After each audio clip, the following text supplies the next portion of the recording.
Pelatihan dan pengembangan Hani Gisela Edilai 18211007. Berikut merupakan stage menuju program pelatihan dan pengembangan.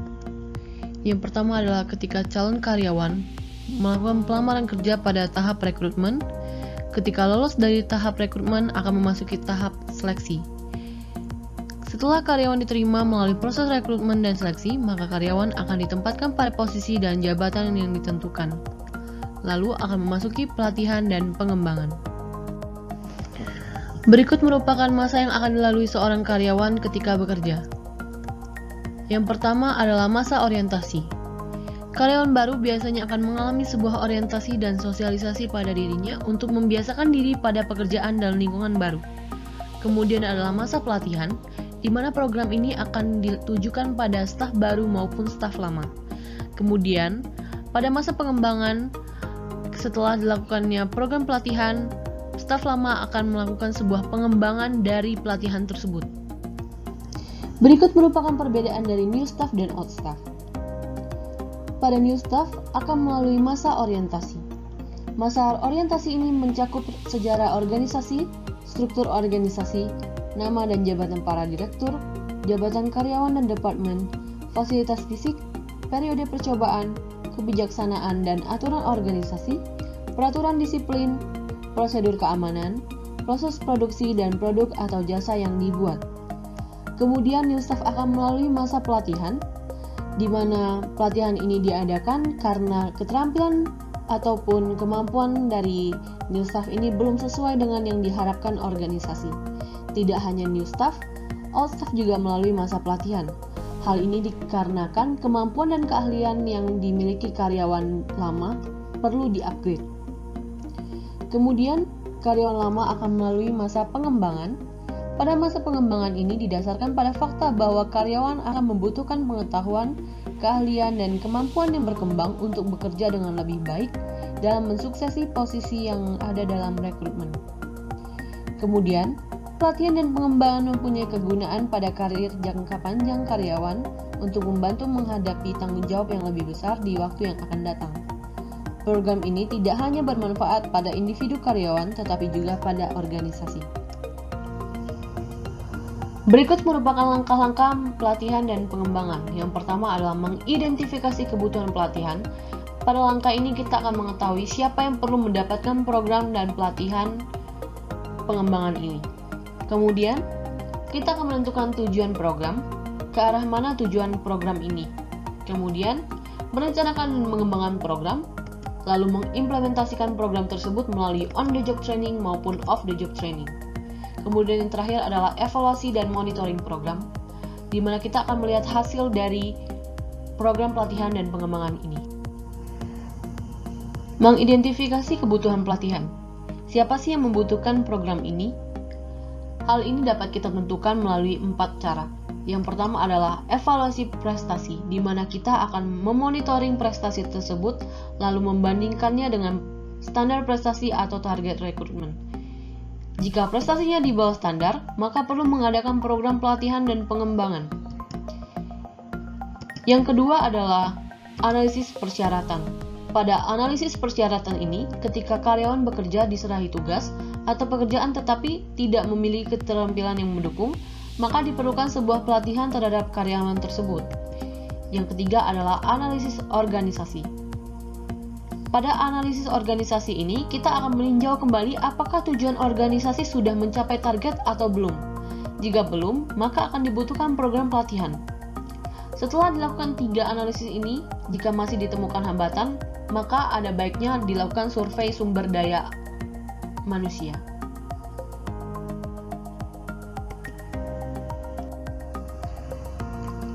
Langkah kedua adalah menentukan tujuan program. Ada beberapa langkah untuk menentukan tujuan program tersebut. Yang pertama adalah mengidentifikasi keterampilan-keterampilan kinerja jabatan khusus yang dibutuhkan untuk memperbaiki kinerja dan produktivitas. Yang kedua adalah memastikan bahwa program akan sesuai dan cocok dengan tingkat pendidikan, pengalaman, dan keterampilan mereka serta motivasi peserta. Yang ketiga adalah melakukan survei untuk mengembangkan sasaran pengetahuan dan kinerja yang dapat diukur. Langkah yang ketiga adalah pengembangan dan perencanaan program. Perlu dilakukan perencanaan untuk pengembangan program setelah ditentukannya tujuan program tersebut. Yang keempat adalah implementasi program. Implementasi program ini dapat dilakukan melalui dua cara. Yang pertama adalah on-the-job training. On-the-job training ini memiliki beberapa pelatihan, yaitu coaching, di mana pelatihan dan pengembangan dilakukan di tempat kerja oleh atasan atau karyawan yang berpengalaman. Kemudian adalah pelatihan magang. Karyawan akan dibimbing untuk mempraktikkan dan mengaplikasikan semua prinsip belajar pada keadaan pekerjaan sesungguhnya. Melalui off-the-job training. Yang pertama adalah lecture, di mana akan ada pengajar dan akan dilakukan komunikasi dua arah, di mana tujuannya adalah untuk memberikan pengetahuan umum pada peserta. Lalu yang kedua adalah presentasi dengan video. Teknik pelatihan ini menggunakan video, film atau televisi sebagai sarana presentasi. Yang ketiga adalah festival training. Pelatihan dilakukan di tempat yang dibuat seperti tempat kerja yang sesungguhnya dan dilengkapi fasilitas yang peralatan yang sama dengan pekerjaan yang sesungguhnya. Kemudian adalah bermain peran atau role playing.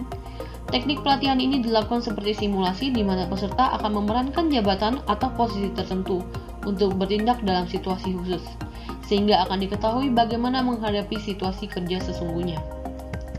Yang kelima adalah studi kasus, di mana teknik ini dilakukan dengan memberlakukan sebuah dan beberapa kasus manajemen untuk dipecahkan.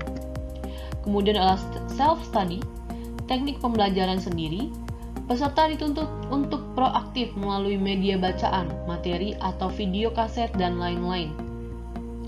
Kemudian adalah program pembelajaran, teknik yang hampir sama dengan self-study, di mana peserta diminta untuk membuat rangkaian pertanyaan yang nantinya akan disampaikan kepada pengajar untuk diberikan feedback. Kemudian adalah laboratory training. Laboratory training ini merupakan latihan untuk meningkatkan kemampuan melalui berbagai pengalaman, perasaan, dan pandangan antar sesama peserta. Kemudian yang terakhir adalah action learning. Teknik ini dilakukan dengan membentuk kelompok atau tim kecil dengan menemukan masalah lalu memecahkannya, lalu dibantu oleh seorang ahli bisnis melalui dalam perusahaan maupun luar perusahaan. Langkah terakhir adalah evaluasi dan monitoring program. Pada langkah ini akan dilakukan penilaian terhadap program yang dijalankan. Ada beberapa hal yang perlu dinilai. Yang pertama adalah reaksi. Perlu dilakukan dokumentasi terhadap reaksi langsung para peserta pada latihan. Kemudian adalah perilaku. Melakukan pencatatan reaksi kinerja peserta setelah program selesai untuk mengetahui sejauh mana peserta dapat menerapkan keterampilan dan pengetahuan baru pada pekerjaannya. Kemudian yang terakhir adalah hasil. Tentukan tingkat perbaikan kinerja jabatan dan nilai pemeliharaan yang dibutuhkan.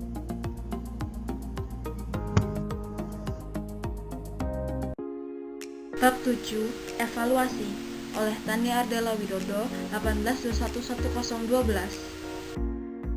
Evaluasi kinerja merupakan evaluasi formal terhadap prestasi karyawan. Evaluasi tersebut dapat dilakukan secara informal.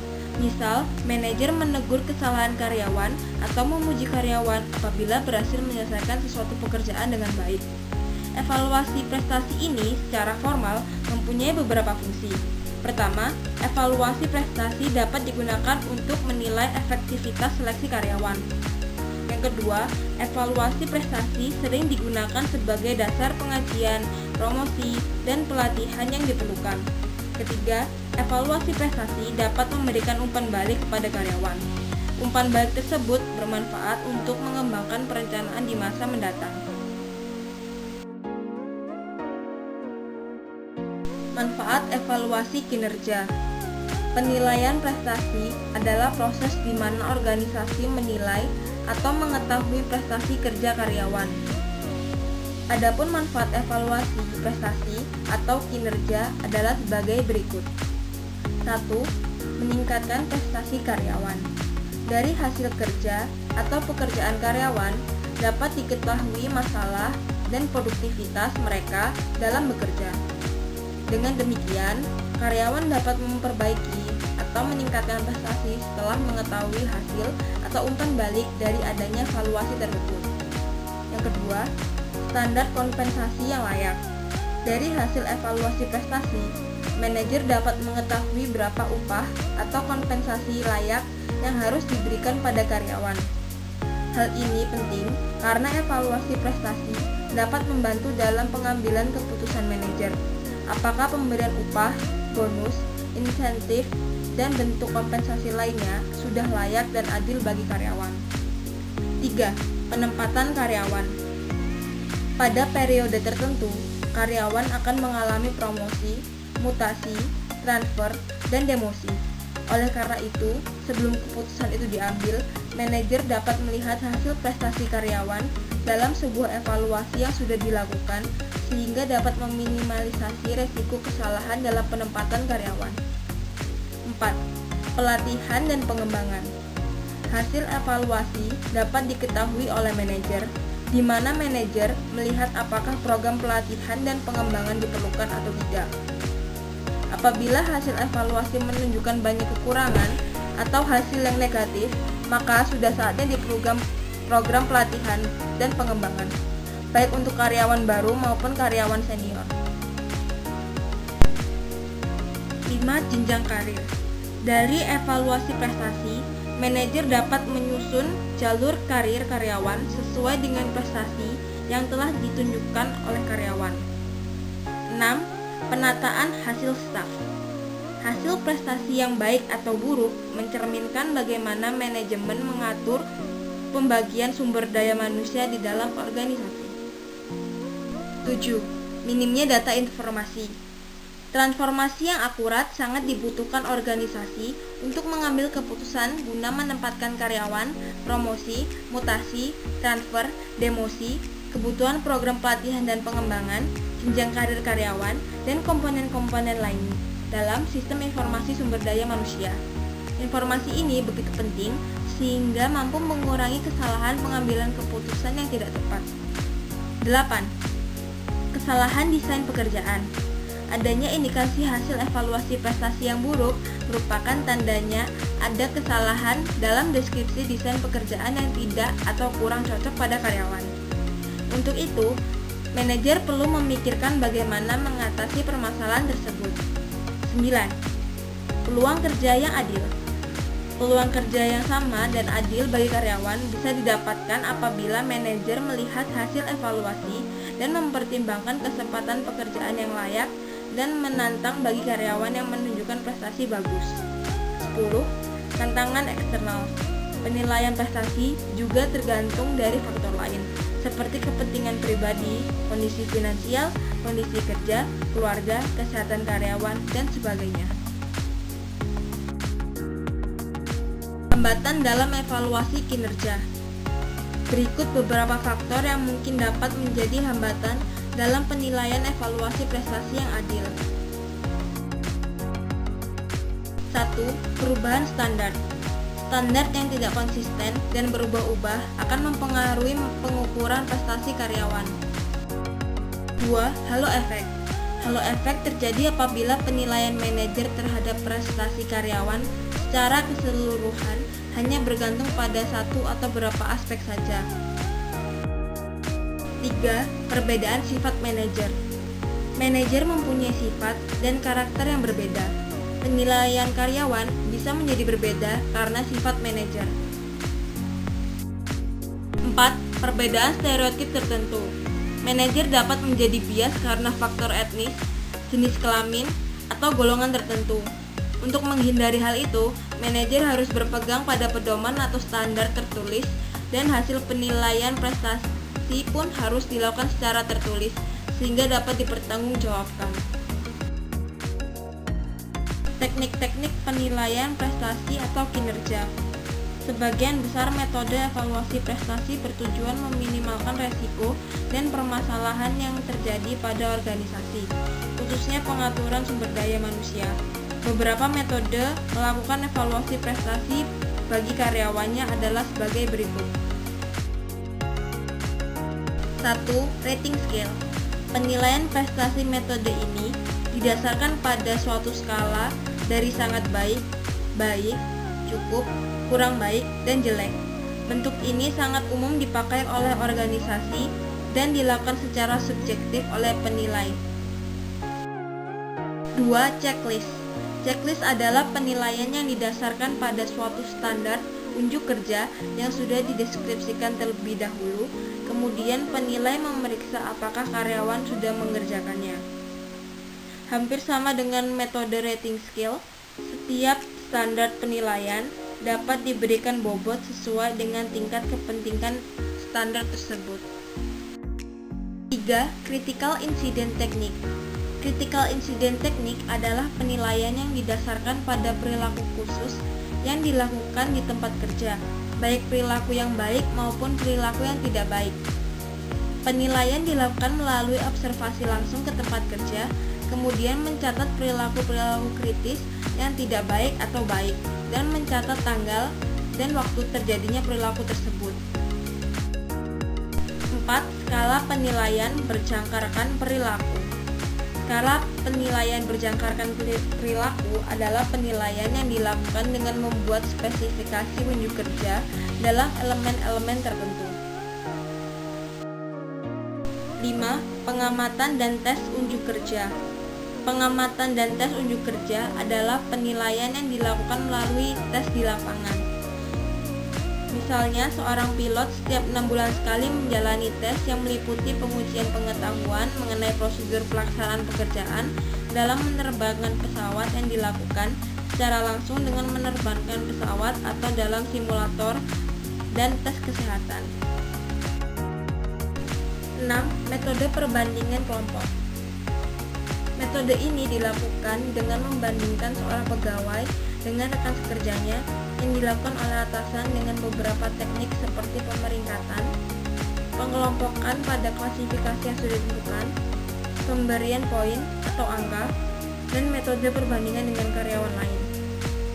Yang pertama, metode pemberian poin, yaitu semua pegawai yang dinilai diberikan poin atau nilai yang diurutkan dari terbesar hingga yang terkecil, misalkan dari skala 0 sampai 100. 2. Metode perbandingan dengan pegawai lain, yaitu setiap pegawai dibandingkan dengan pegawai lain untuk menentukan siapa yang terbaik. Kemudian pegawai yang terbaik adalah pegawai yang memiliki jumlah terbaik dibandingkan dengan yang lain. 7. Penilaian diri sendiri.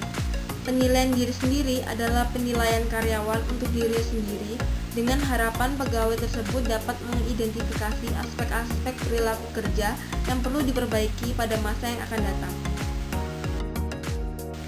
8. Manajemen by Objective. Manajemen by Objective adalah sebuah program manajemen yang mengikutsertakan karyawan dalam proses pengambilan keputusan untuk menentukan tujuan-tujuan yang dicapai. MBO adalah metode penilaian kinerja pada masa yang akan datang. Di sini kinerja seorang dinilai melalui tujuan-tujuan yang ditetapkannya serta mencapai tujuan dalam tersebut. MBO memperlihatkan potensi seorang pelaksana tugas yang lebih besar tanggung jawabnya pada masa yang akan datang melalui pencapaian tujuan tersebut. 9. Penilaian secara psikologis. Penilaian secara psikologis adalah proses penilaian yang dilakukan oleh para ahli psikologi untuk mengetahui potensi seorang yang berkaitan dengan pelaksanaan pekerjaan, seperti pengetahuan intelektual, motivasi, dan lain-lain yang bersifat psikologis. 10. Assessment Center. Assessment Center atau pusat penilaian adalah penilaian yang dilakukan melalui serangkaian teknik penilaian dan dilakukan oleh sejumlah penilai untuk mengetahui potensi seorang dalam melakukan tanggung jawab yang lebih besar. Evaluasi penilaian. Evaluasi penilaian kinerja adalah proses pemberian umpan balik pada karyawan yang sedang dinilai dalam upaya memberi masukan tentang aspek-aspek yang harus diperbaiki. Beberapa pendekatan yang dapat ditempuh adalah 1. Evaluation interview adalah memberikan umpan balik tentang unjuk kerja masa lalu dan potensi masa depan. Ini dilakukan dengan menggambarkan hasil penilaian sebelumnya, mengidentifikasi perilaku-perilaku tertentu yang harus diulangi dan dihilangkan. 2. Tell and sell approach, menggambarkan keadaan unjuk kerja pegawai dan meyakinkan pegawai untuk berperilaku lebih baik. 3. Tell and listen method, memberikan kesempatan kepada pegawai untuk memberikan alasan, mempertahankan apa yang sudah dilakukan, dan mencoba mengatasi reaksi ini dengan membimbing karyawan tersebut untuk berperilaku lebih baik. 4. Problem solving approach, mengidentifikasi berbagai problem yang dihadapi pegawai dalam pekerjaannya melalui pelatihan, coaching, dan konseling. Berikut adalah beberapa pedoman yang dapat digunakan dalam proses evaluasi. 1. Menekankan aspek-aspek positif dari unjuk kerja pegawai. 2. Menyatakan kepada pegawai bahwa proses evaluasi adalah untuk memperbaiki unjuk kerja dan bukan sebagai hukuman. 3. Melakukan evaluasi secara pribadi. 4. Melakukan penilaian secara formal, paling tidak sekali setahun dan lebih sering bagi pegawai yang memiliki unjuk kerja yang buruk. 5. Memberikan masukan secara spesifik, tidak secara umum. 6. Menekankan masukan tentang unjuk kerja, bukan ciri-ciri pribadi. 7. Tetap tenang dan tidak memberikan pendapat tentang orang yang dievaluasi. 8. Mengidentifikasi tindakan yang dapat diambil oleh pegawai untuk memperbaiki unjuk kerja. 9. Menunjukkan kemauan untuk membantu pegawai dalam usahanya memperbaiki unjuk kerja. 10. Mengakhiri proses evaluasi dengan menekankan aspek positif dari unjuk kerja pegawai. Sekian penjelasan saya mengenai bab 7, evaluasi. Thank you for watching.